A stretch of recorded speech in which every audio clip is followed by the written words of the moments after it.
ఓం నమో వెంకటేశాయ. ఈరోజు మొట్టమొదటిసారిగా నూతన బోర్డు సభ్యులతో సమావేశం జరిగింది సుదీర్ఘంగా. ఇందులో కొన్ని నిర్ణయాలు తీసుకోవడం జరిగింది. 20 నుంచి 30 గంటలు ఎవరైతే క్యూ లైన్లో ఉండి దర్శనం చేసుకుంటున్నారో ఆర్టిఫిషియల్ ఇంటెలిజెన్స్ సహకారంతో కొంతమంది కన్సల్టెన్సీని కన్సల్ట్ చేసి వాళ్ళకి 2-3 గంటల్లోనే దర్శనం అయ్యేలాగా నిర్ణయం తీసుకున్నాం.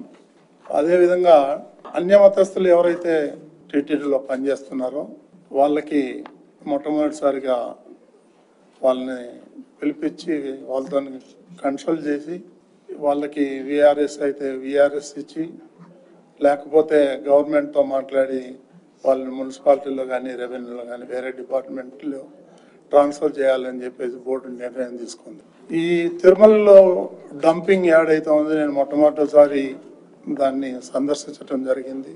అది 3-4 నెలలలో మొత్తం క్లియర్ చేయాలని చెప్పేసి అధికారులను ఆదేశించాలని బోర్డు నిర్ణయం తీసుకుంది.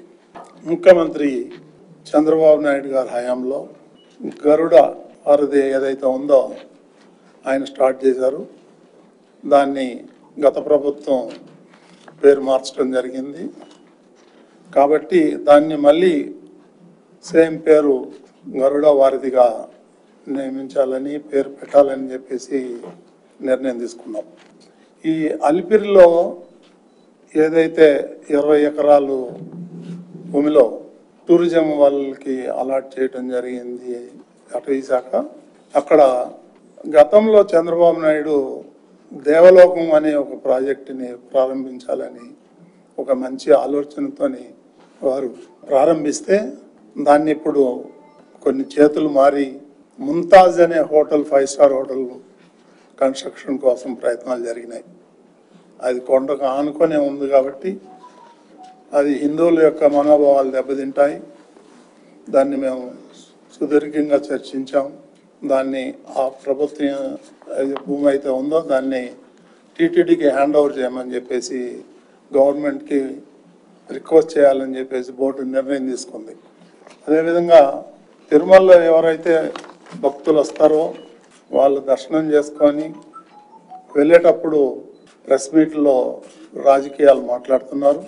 అది పూర్తిగా నిషేధించాలని చెప్పేసి నిర్ణయం తీసుకున్నాం. అవసరమైతే కేసులు పెట్టాలని కూడా నిర్ణయం తీసుకున్నాం. ఇకపోతే ఈ స్థానికులు అయితే ఎవరైతే తిరుపతిలో నివాసం ఉంటున్నారో వాళ్ళకి గతంలో నెలకు ఒకసారి ఫస్ట్ ట్యూస్డే వాళ్ళకి దర్శనం కల్పించేవాళ్ళు. ఈ మధ్యన దాన్ని రద్దు చేశారు.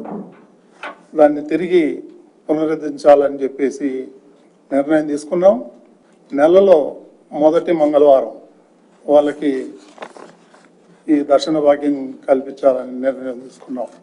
అదేవిధంగా శ్రీవాణి ట్రస్ట్ ఏదైతే ఉందో ఆ ట్రస్ట్ని రద్దు చేసి దాన్ని మెయిన్ అకౌంట్లోనే, అంటే ఆ శ్రీవాణి అనే స్కీమ్ ఉంటుంది, ఆ పేరు మాత్రం కొన్ని అపోహలు ఉన్నాయి కాబట్టి మెయిన్ అకౌంట్లోనే మెర్జ్ చేద్దాం, దానికి సపరేట్ అకౌంట్ కాకుండా మెయిన్ అకౌంట్లోనే వేయాలని చెప్పి నిపుణుల్ని సంప్రదించి వాళ్ళు ఏ విధమైనటువంటి సలహాలు ఇస్తారో దాన్ని బట్టి నేను నిర్ణయం తీసుకోవడం జరుగుతుంది.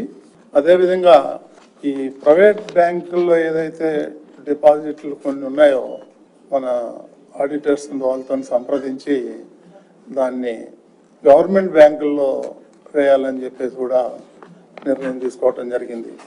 ఈ నిత్య అన్నదానం ఏదైతే జరుగుతూ ఉందో దాంట్లో ఇంకా క్వాలిటీ మెరుగుపరిచి ఇంకా ఒక ఐటమ్ని చేర్చాలి భక్తుల కోసం అని చెప్పేసి కూడా నిర్ణయం జరిగింది.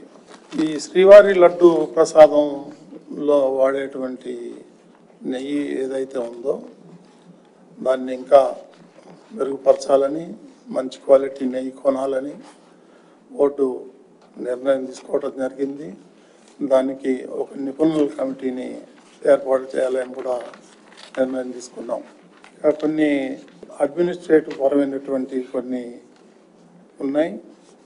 ఈ టీటీడీలో పనిచేసినటువంటి ఎంప్లాయీస్ ఎవరైతే ఉన్నారో వాళ్ళకి ఈ బ్రహ్మోత్సవాల బహుమానం కింద ఇదివరకు 14,000 ఉన్నది 15,400 ఇవ్వాలని నిర్ణయం తీసుకున్నాం. అట్లాగే అవుట్ సోర్సింగ్ ఎంప్లాయీస్ 7,535 రూపాయలకి పెంచాలని చెప్పేసి కూడా నిర్ణయం తీసుకున్నాం. ఇప్పుడు శారదా పీఠం ఏదైతే మనం ల్యాండ్ అలాట్ చేసామో వాళ్ళు 100కి 100 రూపాయలు ఏదైతే కండిషన్స్ ఉన్నాయో అవన్నీ కూడా వైలేట్ చేయడం జరిగింది. దాని మీద నిపుణుల కమిటీ వేస్తే ఆ కమిటీ కూడా ఒక రిపోర్ట్ ఇచ్చింది. దాని మీద 100% వాళ్ళు వైలేట్ చేశారు.